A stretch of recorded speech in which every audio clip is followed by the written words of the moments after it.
Oh, come on. Okay. Welcome back. I do not think I have completely accepted the thought that I'm leaving, actually. It's, I mean, there isn't really. The world has become a much smaller place. It does become a much smaller place for those who travel. And I have nothing to say about this because I have never left Europe in my life. So I suppose the world is even smaller for those who've been outside Europe or who travel between continents. It is yet to come. So, mm, but I can see this happening. That it's not such a big deal for me to be in a different country. I don't know. It's interesting. There's a lot of interesting things that happen the more you move around and the less you settle in one place. A lot of interesting things.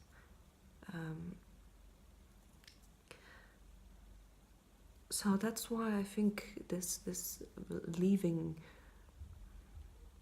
thing isn't that dramatic, because I just know I'll be back. I'm just going to the shop and back. And also I have so many other places to see and so much to do in UK that I'll be just too busy, I think, to be sad and to be missing Italy. But it's been great. There's I think what's the hardest really is that I'm very hard on myself, and which everybody who knows me longer than 2 days will know about. um, and I keep thinking that I could have done the whole thing much better, that I could have used my time better, and but this is still valid in life in general. This is what I keep telling myself, back at home. Where is home? I don't know really. So back everywhere, like wherever I am, I take myself with me. So I take my attitude with me and my problems and my hang-ups and everything I take with me. So that's one of the things I tend to do. I always think I could have done better with my time. Wasted less time, wasted less money, be more productive, be more creative, be more focused, and all these things. And be like this uber digital nomad machine. Yes. Oh yes, I could have taken care of myself better. And strange noises again distracting me.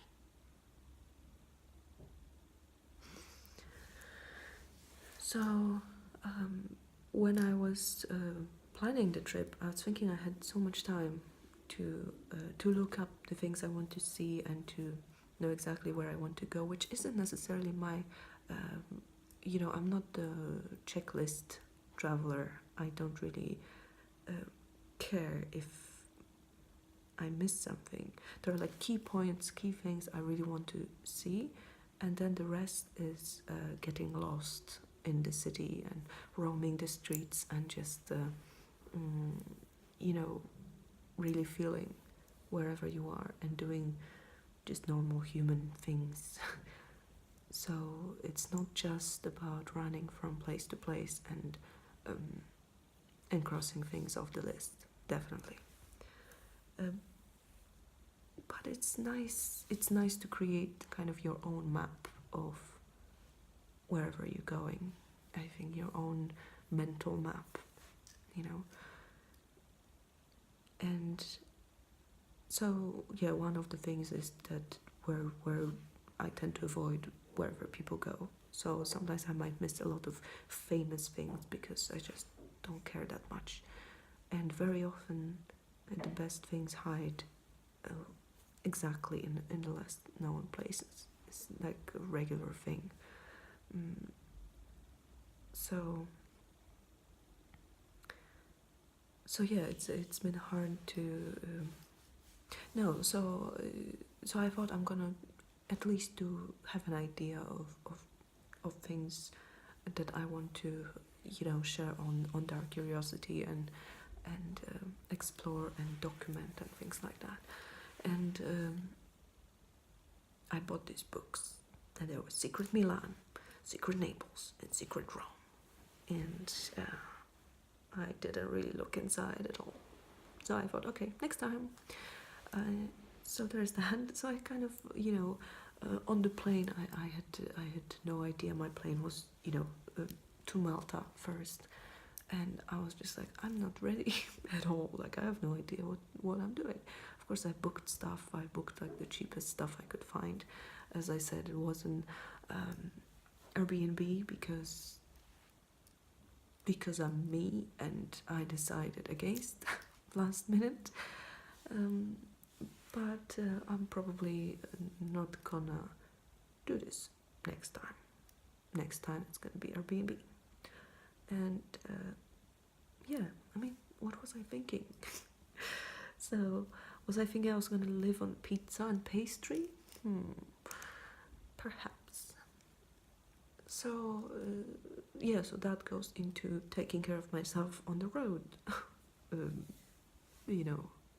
Reflections. So that's one thing. And a lot of other things like, health routine that just, you do the best you can, and that's basically it. That's the end of the principle. You do the best you can at any given point. So I thought a lot about that, and I was kind of, I don't know where I was going with this, but I definitely have to come back, and I think that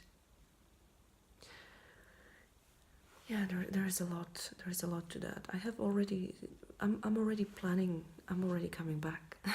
There is no question about that. I don't know. I feel very connected. I feel very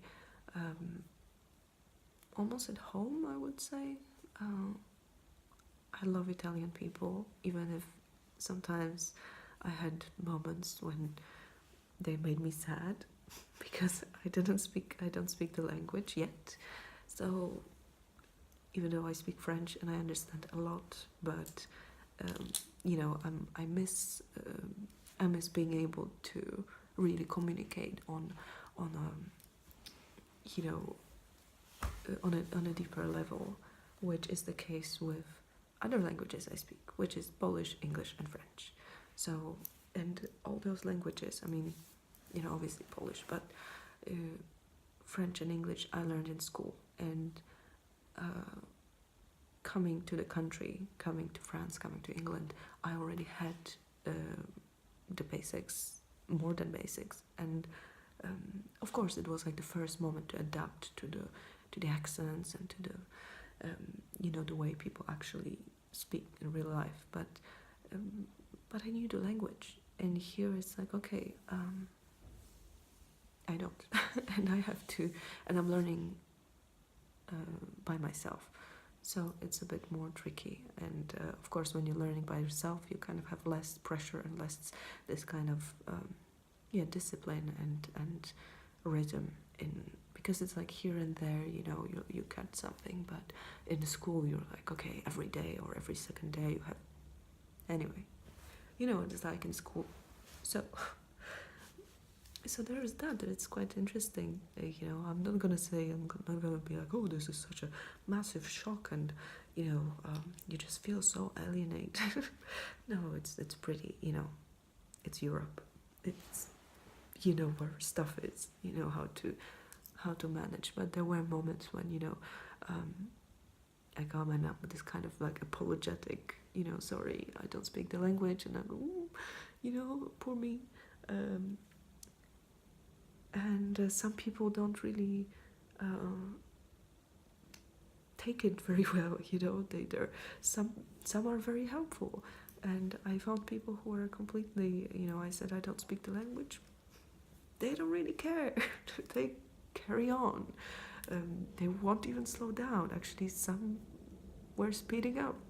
So that was quite funny. But yeah, sometimes they were like, yeah, whatever. But I guess it's just people everywhere, People are different, but general impression is quite, I don't know, quite relaxed. But I was expecting, I think, when I was coming, even no, hang on, where was I? Yeah, okay.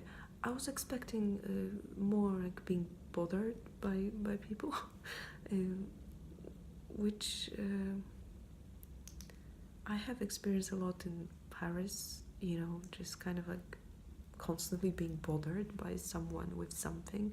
I don't know, and I feel quite. I don't know. I just feel quite relaxed here, so this is nice. So hopefully I'll learn the language and be able to, really connect with people because I think they're amazing. So and also, there's nothing really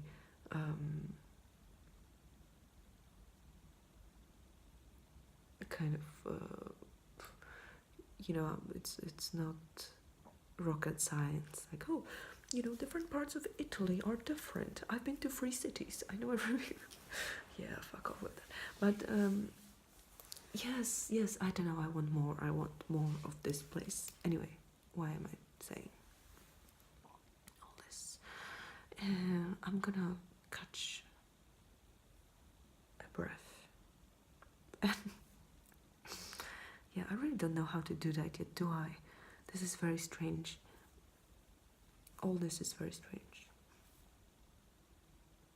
Not looking at camera again, and just lighting, all these challenges. Haven't done that in a while, and there we go. That's what you have for not filming.